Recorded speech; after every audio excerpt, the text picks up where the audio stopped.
Shalom papa lumière naye ko répondre à question na yo pour sena molimo mosanto parler en langue ngena lo baboye eza bien ko parler en langue na biso bana na nzambe na ba oyo biso to botami asika to yambi yesu kola mokonzi pe mobikisi eza ba don eza ba nzambe apesi biso ya ko parler en langue.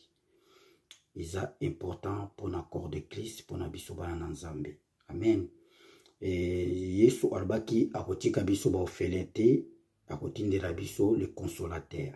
Le consolateur ayaki pour la biso tous en communion na nzambe. Biso tous la rempli de Saint-Esprit na ba oyo bayambi Yesu lokola mobikisi.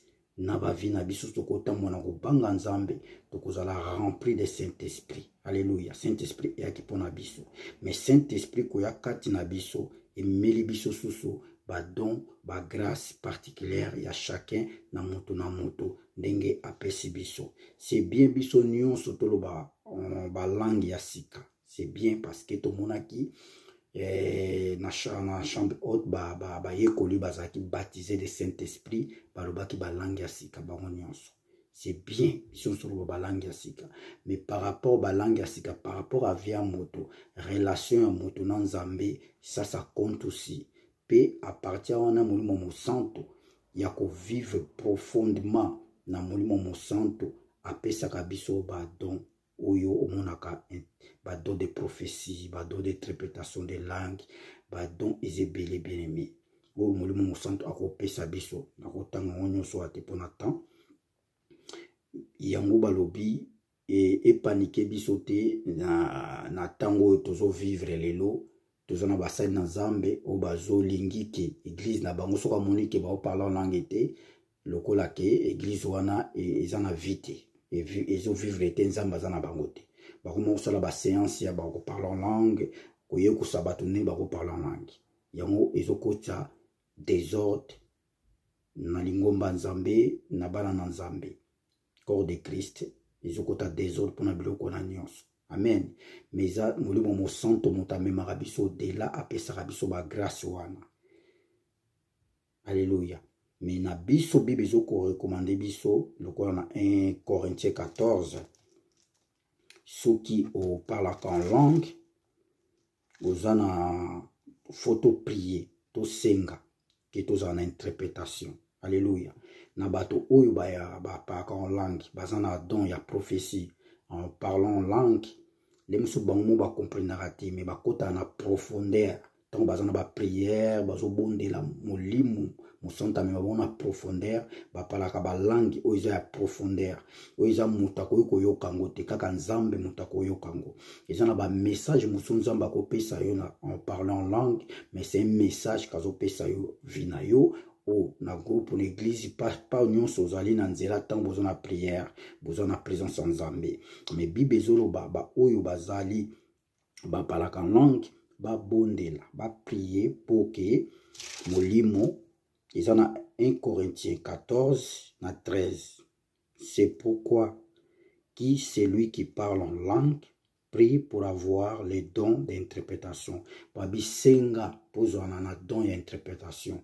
Parce que il codifie l'église, il codifie ba nzambe au bazawana pour ba comprendre maloba nini message nini nzambe azo dresser na bango. Amen. C'est important.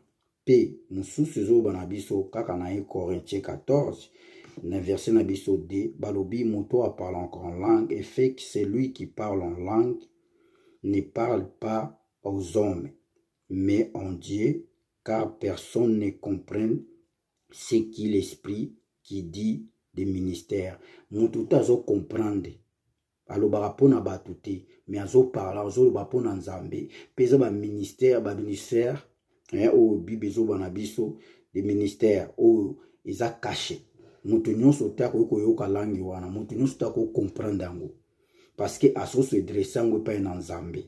Amen. Loba na likati na bino soki yozo parlant en langue mutu aza na don wana ya interprétation ako interpréter bino ko interpréter yo pardon oyo zoloba pour a passer message na bato baza ona besoin na bino longo pour ba comprendre message nini oyo zo passer oyo zo bondela en langue. C'est important.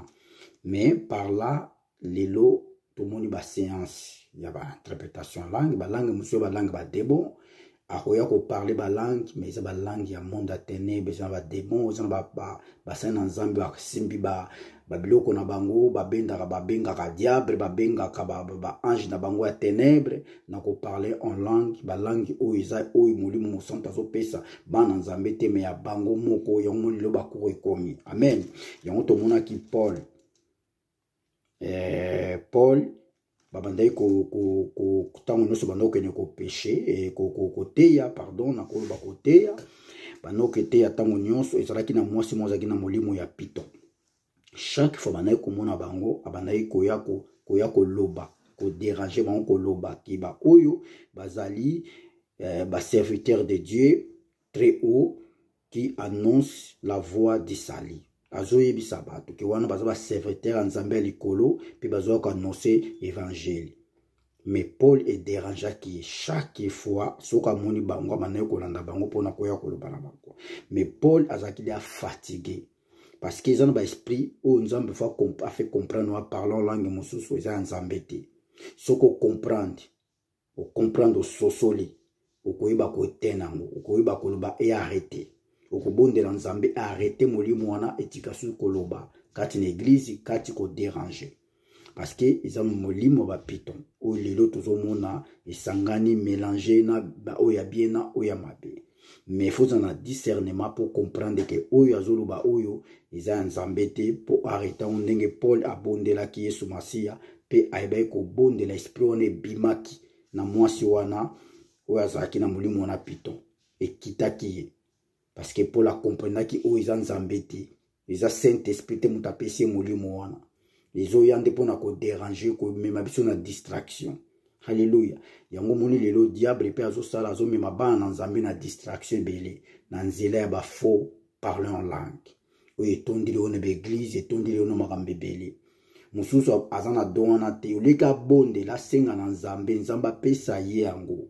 Ya ko parler en langue azana aluka don interprétation luka na profondeur nzambe te ye alinkaka a parler langue ndinga zo parler en langue akoyeba ko inventer ya ko parler en langue oyo ekopesa nango vite ekosunga yete ekomeme na profondeur te a communion na Saint-Esprit mais na ndenge na ye po ba mona ka ki lokola ye vraiment soki azo parler en langue azo banga nzambe ça n'a rien à voir makambo na nyonso yango biso bana nzambe tosala keba tozala prudent tosenga sous la sagesse la connaissance tozala mayele na kokoloba tosenga nzambe tozala mutoto ba ko discerner ba don wana ba parlons langue oya bien te pour que lobi etia biso mobulu te na ba vie chrétienne na biso to ba ko pusango za musika na biso. Amen. Yango nasuki ya papa lumière oba kolanda biso yango comme message na zaki nango ya ko